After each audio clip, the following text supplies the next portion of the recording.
Le dialogue de sainte Catherine de Sienne, deuxième partie, la providence de la miséricorde, chapitre 11, suite. Parfois j'use avec eux d'un agréable stratagème pour les maintenir dans l'humilité. Je laisse s'endormir en eux toute leur puissance affective, au point que, ni dans leur volonté, ni dans leur sensibilité, ils n'éprouvent aucune impression contraire à la vertu, sinon comme le peuvent faire des personnes endormies. Je ne dis pas morte, car dans l'âme parfaite, la sensibilité peut sommeiller, elle ne meurt pas, et même si l'âme se relâche de l'exercice ou de l'ardeur du saint désir, elle se réveillera plus violente que jamais. Que nul donc, si élevé qu'il soit en perfection, ne se croit assuré du côté des sens, tous ont besoin de demeurer dans une sainte crainte de moi-même.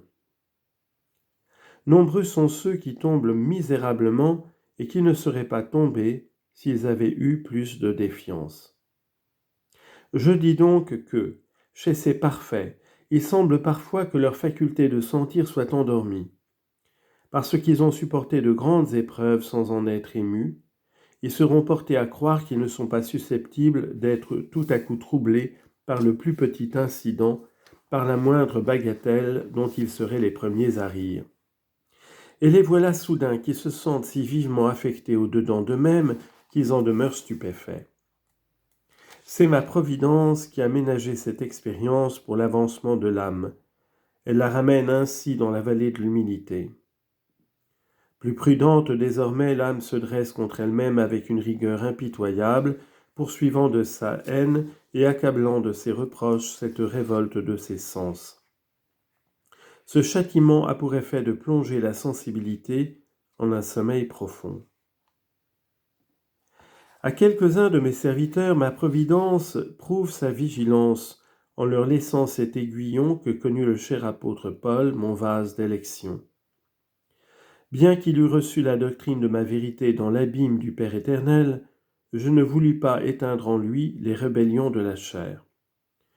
Ne pouvais-je cependant délivrer Paul et mes serviteurs de ces révoltes des sens ? Oui, assurément. Pourquoi donc ma providence ne le fait-elle pas ? Pour leur procurer un sujet de mérite et pour les maintenir dans la connaissance d'eux-mêmes, qui leur inspire la véritable humilité. C'est encore pour les rendre miséricordieux à l'égard du prochain et compatissants à leur peine sans aucune dureté. Ils auront en effet bien plus de compassion pour ceux qui sont dans la souffrance et dans la tribulation s'ils font eux-mêmes l'expérience des mêmes épreuves.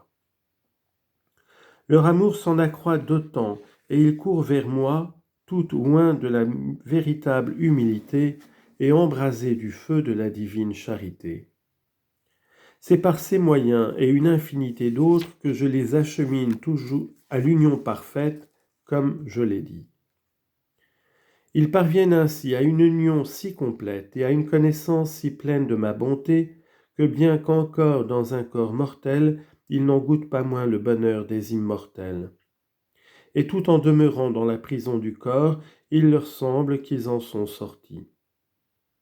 Comme ils m'ont ainsi beaucoup connu, ils m'aiment davantage, et qui aime beaucoup se tourmente aussi beaucoup. Aussi leur tourment s'accroît-il en même temps que leur amour. Et quels tourments endurent-ils donc ? Ce ne sont ni les injures qu'ils ont subies, ni les souffrances de leur corps, ni les assauts du démon, ni aucune autre contrariété qui leur pourrait advenir à eux, personnellement. Rien de tout cela ne les peut affliger. S'ils se lamentent, c'est des offenses qui me sont faites à moi, en voyant et en éprouvant que je suis digne d'être aimé et servi. C'est de la perte des âmes qu'ils voient s'enfoncer dans les ténèbres du monde et tomber dans un tel aveuglement. Car dans cette union que l'âme a contractée avec moi par sentiment d'amour, elle regarde et connaît en moi l'ineffable amour que j'ai pour mes créatures. Elle voit qu'elle représente mon image et elle s'éprend d'amour pour elle, pour l'amour de moi. De là l'intolérable tourment qu'elle éprouve quand elle les voit se séparer de ma bonté. Si grande est cette douleur que toute autre peine ne lui semble plus rien en comparaison et qu'elle demeure insensible à toutes les autres souffrances comme si ce n'était pas elle qui les endurât.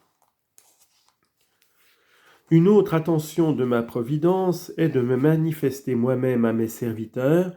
Je leur fais voir en moi, avec une grande tristesse, les iniquités et les misères du monde, la damnation des âmes en général et en particulier, selon qu'il plaît à ma bonté, pour les faire progresser dans l'amour et dans la peine. Stimulé ainsi par le feu du désir, il crie vers moi avec une ferme confiance, éclairé par la lumière de la très sainte foi, pour demander mon assistance en faveur de tant d'infortunés. Ainsi, du même coup, ma divine providence pourvoit aux besoins du monde, vaincue qu'elle est par les doux désirs tourmentés de mes serviteurs, et eux-mêmes en retirent avantage par la connaissance plus profonde qu'ils y trouvent et par l'union plus parfaite qu'ils font avec moi. Tu le vois donc bien, nombreuses sont les voies et bien variés les moyens par lesquels je conduis les parfaits. Tant qu'ils sont en cette vie, ils sont toujours capables de progresser dans la perfection et de mériter davantage. C'est pourquoi sans cesse je m'emploie à les dépouiller de tout amour-propre désordonné, spirituel ou temporel, et je les travaille par de nombreuses tribulations pour qu'ils produisent un fruit plus abondant et meilleur. Ce déchirement qu'ils endurent en voyant que l'un m'offense, en voyant que l'on m'offense et que les âmes perdent la grâce, était en eux, éteint en eux tout autre sentiment, tellement que toutes les peines de cette vie leur paraissent auprès de cette douleur moins que bagatelles.